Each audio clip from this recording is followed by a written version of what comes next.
दोस्तों नमस्कार। मैं ओम पटलेश्वर। पीएनएसटी में एक नया डीएमई में, तो उसमें आप जैसे यहाँ पे देख पा रहे हैं आप, ये नया एक सीटों का जो विवरण है एक नया यहाँ पे डाला हुआ है। तो इसमें आप देख पाएंगे जैसे कि इसके पहले भी सेम ऐसा ही डला हुआ था, जो आप लोगों ने भी, मैंने वीडियो में बताया भी था और आप लोगों ने देखा। तो यहाँ पे थोड़ा नया जो चेंज किया गया है, यहाँ पे देखो पहले जो थी टोटल जो सीट दिखाया था 765 थी, अब यहाँ पे 780 सीट दिखा रहा है, यानी 15 सीट जो है इसमें और बढ़ा दी गई है। वैसे तो इसमें 810 सीट थी, आप लोगों को जैसे पहले पता है। तो अभी बीच में जो है इसकी पहले जो डाला हुआ था उसमें 765 सीट डाले हुए थे, तो अब यहाँ 780 कर दी है, मतलब 15 सीट और बढ़ा दिया गया है यहाँ पर। जिसमें हमने कहा हुआ था कि 45 सीट इन्हें रोक के रखा हुआ है, तो अब यहाँ पे जो है 15 सीट बढ़ा दिया, तो 30 सीट जो है रोक के रखा है सेकंड काउंसलिंग के लिए। हाँ, पर यहाँ पे ये कहना कि सेकंड काउंसलिंग में 30 सीट ली जाएगी, तो मैं ऐसा मान के चल रहा हूँ कि जनरली ऐसा होता नहीं है कि पूरी सीटों पे इन लोग कर लेते हैं। मतलब फर्स्ट राउंड की काउंसलिंग होती है, सेकंड राउंड की काउंसलिंग में जो है जो बच जाती है सीटें, मतलब जो नहीं लेते हैं या छोड़ देते हैं, तो वो सेकंड राउंड की काउंसलिंग में होता है। पर यहाँ पे ऐसा मान के चल रहा है, ऐसा पता चल रहा है कि ये सीट रोकी गई है कि ताकि पिछले बार जो सेकंड काउंसलिंग होगी उसमें जो फर्स्ट काउंसलिंग से जो छोड़ देंगे लोग, मतलब काउंसलिंग तो करा लेंगे पर ज्वाइनिंग नहीं करेंगे, कॉलेज नहीं वो लेंगे, अलॉटमेंट ज्वाइन नहीं करेंगे, वाली सीट जो बच जाएंगी, कुछ सीट रहेगी 50-40-50-30 जो भी सीट रहेगी, और ये जो यहाँ पे बची सीट रहेंगी, बचा के रखी है 30 सीट, इसको लेकर के सेकंड राउंड की काउंसलिंग होगी। ठीक है, ये सारी चीज़ें यहाँ पर है। ठीक है, तो 15 सीटों में बढ़ोतरी कर दी गई है, ये बात।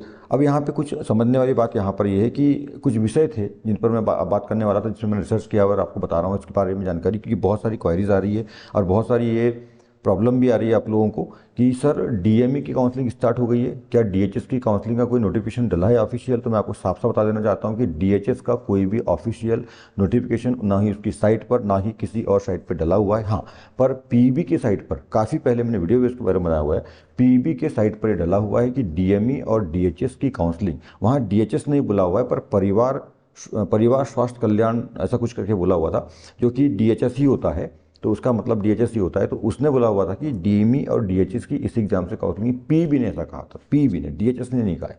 और डीएचएस की ऑफिशियल वेबसाइट पे कुछ भी ऐसी जानकारी, नोटिफिकेशन नहीं डला हुआ है। पर अब तक जो होता आया है, आज तक जो हुआ है, एक ही एग्जाम से डीएमई और डीएचएस दोनों की एग्जाम मतलब काउंसलिंग हुई है, अलग अलग एग्जाम बिल्कुल आज तक नहीं हुई है। अभी तक भी कोई ऐसा अधिकृत नोटिफिकेशन नहीं है कि डीएचएस अलग से एग्जाम लेगा, और उनके पास टाइम भी अब नहीं है कि वो एग्जाम कंडक्ट करा करके जो है आगे की फॉर्मेलिटीज़, काउंसलिंग, एग्जाम रिजल्ट, ये सारा करके समय पे अपनी बैच चालू कर दे, तो कोई चांस नहीं है। तो वो इसी से काउंसलिंग कराएंगे, सबका यही कहना है। ठीक है, 100 कोई नहीं है पर 99% यही होने वाला है। मैं भी 100 नहीं हूँ कि डीएचएस की काउंसलिंग होगी ही, पर 99% श्योर है ऐसा ही होगा, 1% में कुछ भी हो सकता है। ठीक है, यहाँ पे देखिए, तो अभी तो फिलहाल डीएमई की स्टार्ट हो गई है, और ऐसा माना जा रहा है, ऐसा सुनने में आ रहा है, ऐसी बात हो रही है कि डीएमई की काउंसलिंग होगी, उसके डीएमई का फर्स्ट राउंड सेकेंड राउंड हो जाएगा, उसके तुरंत बाद में डीएचएस की काउंसलिंग स्टार्ट होगी। ठीक है, पर मैं 100% बिल्कुल नहीं बोल रहा हूँ, इसलिए आप इस भरोसे में ना रहें मेरी बात पर या किसी और की बात पर कि डीएचएस होगा ही। पर आप भी समझ सकते हैं सारी जो स्थितियाँ बन रही है उसके हिसाब से डीएचएस, भाई डीएचएस को तो काउंसलिंग स्टूडेंट चाहिए ही, उसकी जितनी भी सीट है 570 सीट है, उस पर स्टूडेंट उसको चाहिए, कैंडिडेट उसको चाहिए ही चाहिए। ठीक है, वो तो कोर्स कराएगा, बेस्ट तो खाली रखेगा नहीं, एग्ज़ाम वो ले सकता नहीं। अभी तक एग्ज़ाम लेना होता तो अभी तक वो शेड्यूल डाल चुका होता है, उसका एग्ज़ाम जो भी है उसकी नोटिफिकेशन आ चुकी है। ऐसा कुछ भी नहीं है, क्योंकि अभी इनके पास और एग्ज़ाम कराना ऐसा नहीं है कि आज करा लिया और कल एग्ज़ाम हो गया और परसों ज्वाइनिंग करा लिया, ऐसा तो होता नहीं, आप लोग भी जानते हैं। ये कम से कम 6 महीने का प्रोसेस होता है, और 6 महीने के लिए इनके पास समय नहीं है कि दूसरा बैच स्टार्ट करने में 6 महीने का समय ले। ठीक है, अभी इनको फरवरी मार्च में जो है बैच चाहिए होगा, और डीए तो स्टार्ट हो चुका है, जनवरी में हो जाएगा, और जनवरी के लास्ट में या फरवरी में डीएचएस का भी काउंसलिंग स्टार्ट हो जाएगा। ऐसा ही बिल्कुल 99% है। पर 1% यदि माना कि ये कुछ और प्रोसेस करते हैं तो वो एक अलग बात है। तो जो लोग डीएचएस, कई लोग कमेंट आ रहा है मुझे कि सर डीएचएस होगा कि नहीं होगा, तो मैं 99% श्योर बोल रहा हूँ डीएचएस इसी एग्जाम से होगा। डीएमई तो चालू हो ही चुका है, डीएचएस भी होगा। 14 तारीख तक आप लोगों को फॉर्म भरना है डीएमई की, उसके बाद सेकंड राउंड काउंसलिंग स्टार्ट होगी बाद में फिर। ठीक है सर, डीएमई की काउंसलिंग 2 राउंड में होने वाली है। कई लोग का ये कहना है कि सर फर्स्ट राउंड में हमारे नंबर कम है, रैंक बहुत ज़्यादा है, तो फर्स्ट राउंड में हमारा होगा नहीं। तो क्या हम अभी फर्स्ट राउंड में काउंसलिंग ना कराएं और सेकंड राउंड में कराएं तो चल जाएगा क्या, कि फर्स्ट राउंड में कराना जरूरी है? तो मैं आप लोगों को बता दे रहा हूँ, यदि आप डीएमई की काउंसलिंग में शामिल होना चाहते हैं, अच्छा यहाँ पे कौन डीएमई की काउंसलिंग में शामिल होगा, किसको काउंसलिंग कराना चाहिए, ये भी एक बड़ा मैटर है। सर हमारी 500 के ऊपर रैंक है, तो क्या हम कराएं क्या सर, हमारी 300 के ऊपर रैंक है, क्या हम कराएं क्या, इसके बारे में आपको बताने वाला हूँ। इसके पहले भी मैंने वीडियो में बताया हुआ है, पर उसमें कुछ आंकड़े मेरे रिसर्च से अब सामने आए हैं, उसमें कुछ चीज़ें प्लस होने वाली है, वो मैं अभी जस्ट इसी बातों के बाद बताने वाला हूँ। तो आपको डीएमई का जो फर्स्ट राउंड चल रहा है अभी 14 तक जो चलने 14 जनवरी तक चलने वाला है, यदि जो डीएमई में पार्टिसिपेट करना चाहता है और रैंक के अंदर आ रहा है, मैं भी बताऊंगा कि किस रैंक के अंदर आपको आ रहे हो, तो उस रैंक के लिए आप अंदर आ रहे हो तो आपको फर्स्ट राउंड कराना ही होगा। चाहे आपका फर्स्ट राउंड में अलॉटमेंट मिले चाहे ना मिले, सेकंड राउंड में मिले, ठीक है, या ना मिले, यदि आपको काउंसलिंग में पार्टिसिपेट करना है, काउंसलिंग में आप जाना चाहते हो, तो आपको फर्स्ट राउंड की काउंसलिंग ही कराना पड़ेगा। क्योंकि फर्स्ट राउंड की काउंसलिंग में आपका रजिस्ट्रेशन प्लस चॉइस फिलिंग होती है, और सेकंड राउंड की काउंसलिंग जब होगी तो केवल चॉइस फिलिंग होगा, रजिस्ट्रेशन नहीं होगा। ठीक है, यहाँ पे ध्यान रखिएगा। तो ये जो आप 1070 रुपये दे रहे हैं, ये 1070 या 1000 जो रुपये है, वो आप रजिस्ट्रेशन का देते हैं। चॉइस फिलिंग का जो पैसा है वो बहुत कम रहता है, 50, 60, 70, 100 रुपये जो भी है, वो 50-100 रुपये रहता है चॉइस फिलिंग का। तो आपको यदि आप ये, जैसे कई लोगों का कमेंट मुझे आ रहे हैं कि सर हम फर्स्ट राउंड नहीं कराएं, सेकंड राउंड कराएं, चल जाएगा क्या? तो बिल्कुल नहीं होगा। यदि आपने ये समझ लीजिए, यदि आपने फर्स्ट राउंड की काउंसलिंग नहीं कराई तो आप सेकेंड राउंड की काउंसलिंग से बाहर हो जाएंगे, उसमें आप भाग नहीं ले सकते। इसलिए आपको फर्स्ट राउंड की काउंसलिंग कराना ही होगा। 1100 रुपये देकर के, फीस देकर के काउंसलिंग कराना ही होगा, चाहे आपका फर्स्ट राउंड में नाम आए या ना आए। डीएमई में यदि आपको काउंसलिंग कराना है, आप डीएमई में जाना चाहते हैं, तो फर्स्ट राउंड की काउंसलिंग करना ही होगा। ठीक है, फाइनल समझ लीजिए, 1100 रुपये का चार्ज है। यदि आप काउंसलिंग में जाना चाहते हैं तो आपकी फर्स्ट राउंड की काउंसलिंग कराना ही पड़ेगा। बिना फर्स्ट राउंड की काउंसलिंग किए आप सेकेंड राउंड में चॉइस फिलिंग नहीं कर सकते, आप बाहर हो जाएंगे। ठीक है, ये मैं बात कर रहा हूँ डीएमई की। डीएचएस की काउंसलिंग जब इसके बाद होगी, ठीक है, तो डीएचएस की काउंसलिंग के लिए अलग से 1100 रुपये फीस चार्ज लगेगा आपको, जो भी होगा उनका उनका डीएमई ने 1100 बोला, हो सकता है वो 900 करें, 500 करें या 1500 करें, उनका अलग मैटर है। अभी हम लेके चल रहे हैं कि वो भी 1100 ही चार्ज करेंगे, ऐसा लेके चल रहे हैं। तो डीएचएस की जब काउंसलिंग होगी, डीएचएस की काउंसलिंग एक राउंड में होगी, 2 राउंड में होगी, जितने भी राउंड में होगी, उसमें भी सेम ऐसा ही होगा। तो क्योंकि डीएमई एक अलग डिपार्टमेंट है, स्वास्थ्य विभाग का ही है, पर अलग डिपार्टमेंट है, वो एक अलग डिपार्टमेंट है। अभी डीएमई का कोर्स की बात हो रही है, तो डीएमई की बात हो रही है, तो डीएमई अलग मैटर है। ये जब इसका पूरा प्रोसेस हो जाएगा, उनकी सीटअप हो जाएंगी, अलॉटमेंट मिल जाएगी, सब ज्वाइनिंग कर लेंगे, उसके बाद डीएचएस स्टार्ट होगा। ठीक है, तो डीएचएस स्टार्ट होगा तो डीएचएस का जो काम होगा वो फिर से चालू होगा, और वहाँ फिर से आपको 1100 रुपये जो भी फीस वो रखते हैं काउंसलिंग की, वो करनी पड़ेगी, और चॉइस फिलिंग वगैरह सारा प्रोसेस वहाँ पे होगा। ठीक है, एक बात और आ रही है कि सर नेक्स्ट एग्जाम कब होगा, पीएनएसटी का नेक्स्ट एग्जाम कब होगा? अप्रैल मई में इसका एग्जाम होगा, जो 2022 का 23 में होगा, या 23 का एक साथ करा सकते हैं, जैसा जो भी मतलब।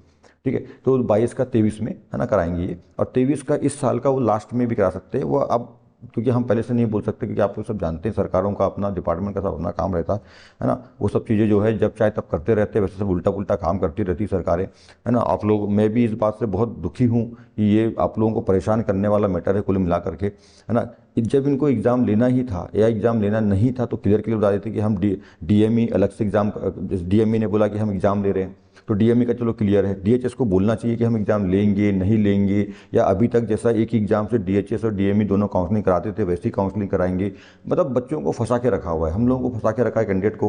कैंडिडेट बड़ा मतलब उपापोह में फंसा हुआ है, बड़ा कन्फ्यूज़ है कि करें तो क्या करें, डीएमई करें। अच्छा, डीएमई में एक बात और भी है, कई लोग ऐसे लोग हैं जिनके अच्छे नंबर आए, डीएमई में श्योर सिलेक्शन हो जाने वाला है, पर डीएमई में फीस बहुत ज़्यादा लगती है। 28,000 रुपये तो ये कहने के लिए बोलते हैं फीस है ना, पर अदर खर्चे जो 28,000 रुपये तो फीस है इनकी, जो अदर खर्चे हैं, खाने का, पीने का, रहने का, हॉस्टल कहीं कहीं में मिल जाता है, कहीं पे नहीं मिलता है, तो अदर खर्चे बहुत सारे आते हैं। तो ये 28,000 रुपये तो कहने के लिए है, पर लगभग फीस जो है काफ़ी जाती है, 40 से 50,000 रुपये साल की फीस इसमें लगभग चली जाएगी आपकी, है ना। आपको काफ़ी कुछ मेंटेन करना पड़ता है, सब कुछ प्रैक्टिकल, ये वो सब कुछ, तो लगभग 40 से 50,000 की फीस साल भर की लगेगी।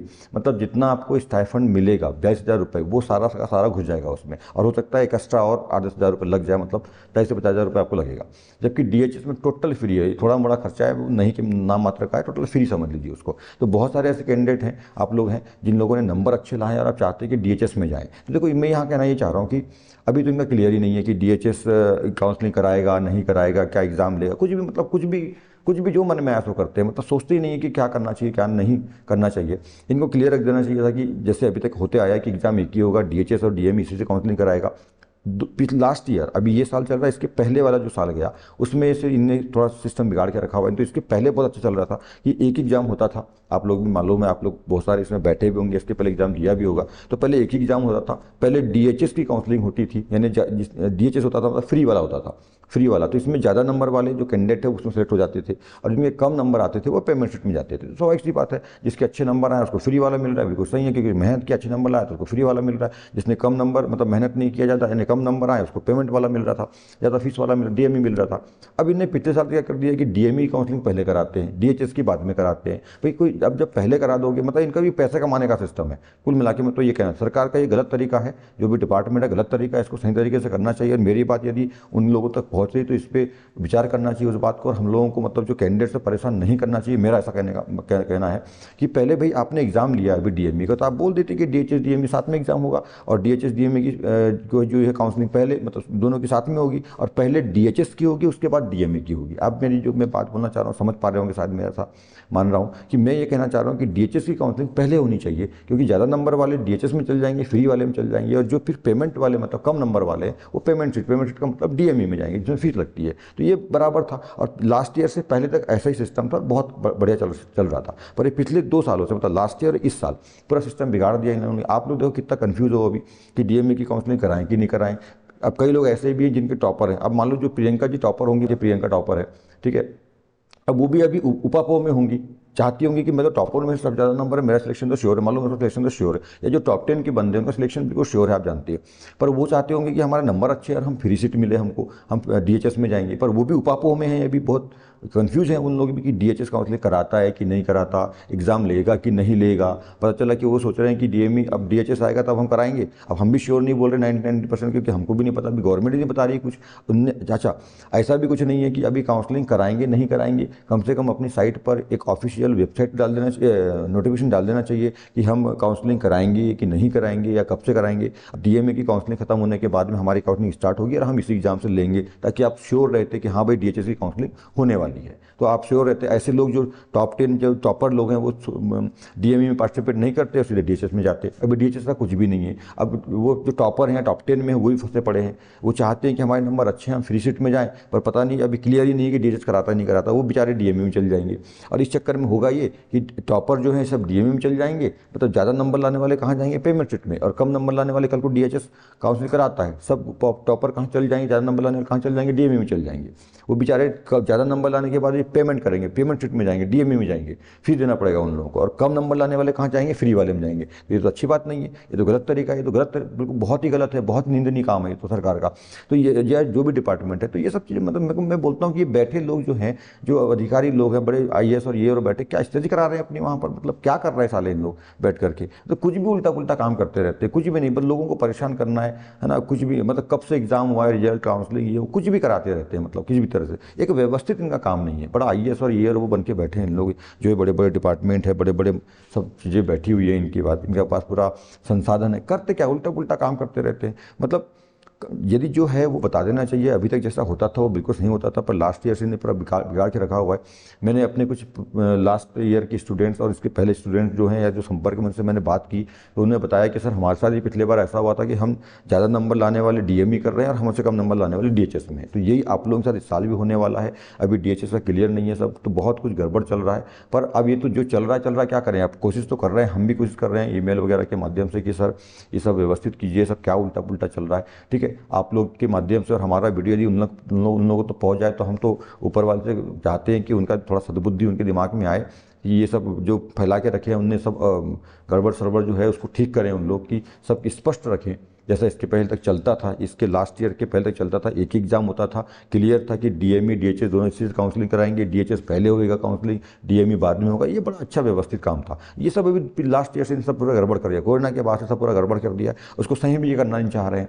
मतलब अपना मन मर्जी का काम चल रहा है। डीएमई ने एग्जाम ले लिया, काउंसलिंग चालू हो गई, डीएचएस एग्जाम लेगा नहीं लेगा, क्या करेगा क्या नहीं करेगा, सब हम बड़े गफलत में पड़े हुए हैं। और सोच के देखिए कि बड़ा कितना हमारे लिए बड़ा कितना दिक्कत वाला मामला है कि ज़्यादा नंबर लाने वाला कैंडिडेट डीएमई में जाएगा और कल को डीएचएस काउंसलिंग कराएगा तो कम नंबर लाने वाला फ्री सीट में जाएगा। तो ये तो क्या चल रहा है, कलयुग साला पूरा उल्टा पुल्टा काम चल रहा है। मतलब मेहनत करने वाला बच्चा फीस दे के वो करेगा, और जो कम मेहनत करने वाला बच्चा है, कम नंबर लाने वाला बच्चा है, वो फ्री सीट में जाएगा। यार ये क्या तरीका होता है, मतलब ठीक है। तो ये सब बहुत गड़बड़ है। खैर अब जो भी है, अब क्या करें, जैसा है वैसा है। तो मैं आपको ये कहना चाहता हूँ कि अभी आप डीएमई यदि आपकी रैंक अच्छी है, तो अच्छी कितनी है तो मैं बताऊंगा अभी जस्ट आपको। तो यदि आपकी रैंक अच्छी है तो आप जो है डीएमई का फर्स्ट राउंड का काउंसलिंग करा लीजिए। 1000-1200 रुपये के लिए मत सोचिए। 1000-1200 रुपये काउंसलिंग में आप नहीं देना चाहते हैं और इससे बचना चाहते हैं। हो सकता है कि कल को आप सेकेंड राउंड में पार्टिसिपेट ना कर पाएँ। और ऐसा मैंने पता किया, रिसर्च में मेरे को मालूम हुआ कि बहुत सारे लोग डीएमई करने के बाद छोड़ देते हैं। बहुत सारे लोग केवल प्रैक्टिस के लिए दे देते हैं, उनका नीट या कुछ और उसका उनका टारगेट रहता है, तो वो काउंसलिंग भी कराते हैं, पर काउंसलिंग कराने के बाद अलॉटमेंट नहीं लेते हैं, ज्वाइन नहीं करते हैं और फिर सेकेंड राउंड काउंसलिंग होती है। तो अपन ये सोचें कि यार हमारा तो मान लीजिए कोई 200 सीट है और 200 लोग तो हमारी रैंक ही नहीं है, 200 हमारी रैंक तो 250 है और हम काउंसलिंग ना कराएं, और मान लीजिए कि वो 200 में से 50 लोगों ने क्या है ज्वाइनिंग नहीं किया और आप और फिर वो 50 जो नीचे के लेंगे, तो आप उससे कहीं बाहर ना हो जाएं। तो ये मान का ध्यान रखिए। इसलिए 1000-1200 रुपये गया तो जाएगा, पर काउंसलिंग में भाग ले लो यदि आप अच्छी रैंक में हैं तो। और आपकी रैंक बहुत आउट है, बहुत कम नंबर है, तो फिर तो कोई बात ही नहीं है।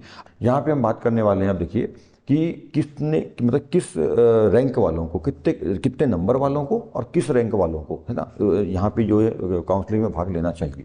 ठीक है, ये डीएमई की काउंसलिंग में भाग लेना चाहिए। उसके बाद के लोगों को नहीं लेना चाहिए कि पैसा खराब होगा। यदि उसके बाद के जो उसके बाद के रैंक वाले लोग हैं वो डीएचएस यदि होता है तो डीएचएस में वो भाग लेंगे।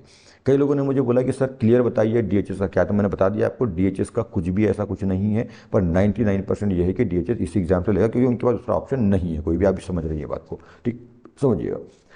यहाँ पे जो सीट है, ये मैं यहाँ पे जो मैं सीट की, ये पुराना है।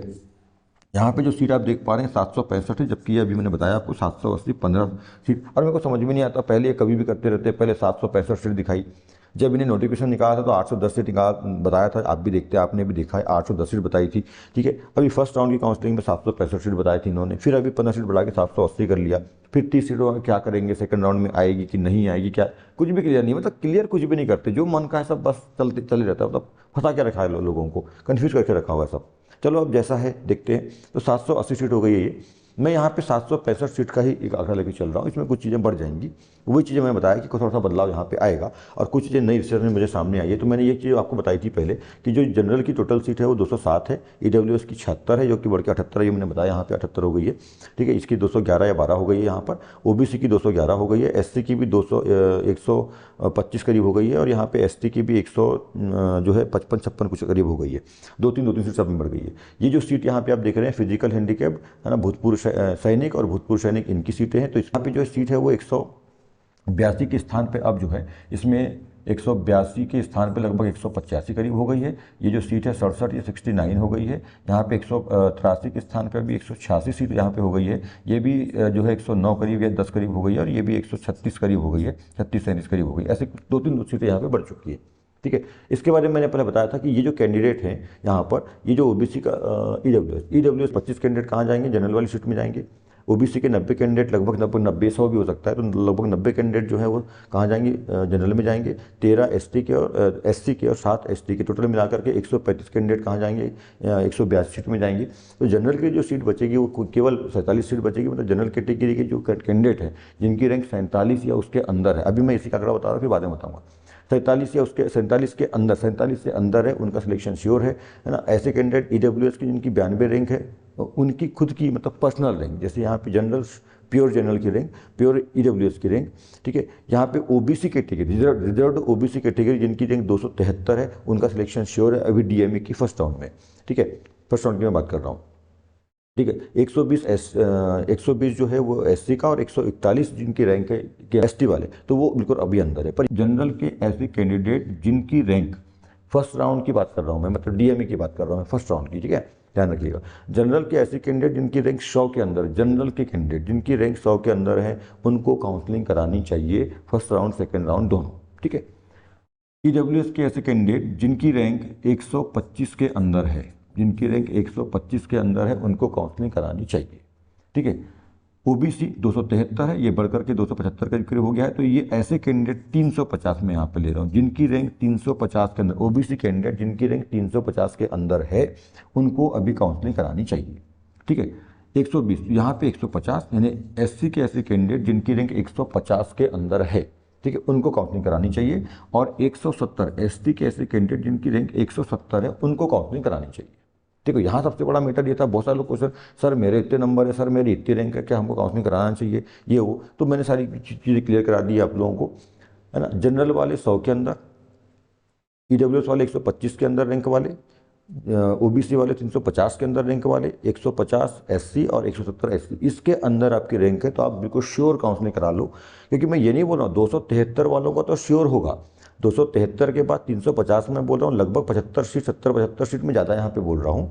तो ये मैं इसलिए बोल रहा हूँ कि यदि संभावना बनी कि लोगों ने काउंसलिंग, आप लोगों ने काउंसलिंग कराया, बहुत सारे लोगों ने ऐसा, पर उनका कुछ अलग टारगेट होगा और वो ज्वाइन नहीं करते हैं, या फीस का इशू आता है कि नहीं हमको पेमेंट सीट नहीं करना है। बहुत सारे ऐसे टॉपर लोग होंगे, हो सकता है वो करा तो लेंगे, पर बाद में उनको मालूम हो जाएगा, कल को डीएचएस का उनकी जानकारी मिल जाएगी, डीएचएस लेगा और उन्होंने रिस्क बोले इतना फीस हम अफोर्ड नहीं कर सकते, हम तो डीएचएस में जाएंगे, और उन्होंने छोड़ दिया। तो ऐसी स्थिति में यदि अपन 273 वालों को मैं ये बोलूँ कि आप 273 वाली भरो, उसके बाद वाले मत भरना, तो आप सेकंड राउंड में काउंसलिंग में चुक जाओगे, फिर आपका यहाँ पे हो सकता था पर नहीं हो पाएगा। तो 1100-1200 रुपये के बारे में मत सोचिए। और यहाँ पर ये रैंक वाले जो लोग हैं, ये फर्स्ट राउंड की काउंसलिंग करा लीजिएगा। फर्स्ट राउंड की यदि आप डीएमई में शामिल होना चाहते हैं काउंसलिंग में, तो फर्स्ट राउंड की काउंसलिंग कराना पड़ेगा ही, बिल्कुल ज़रूरी है।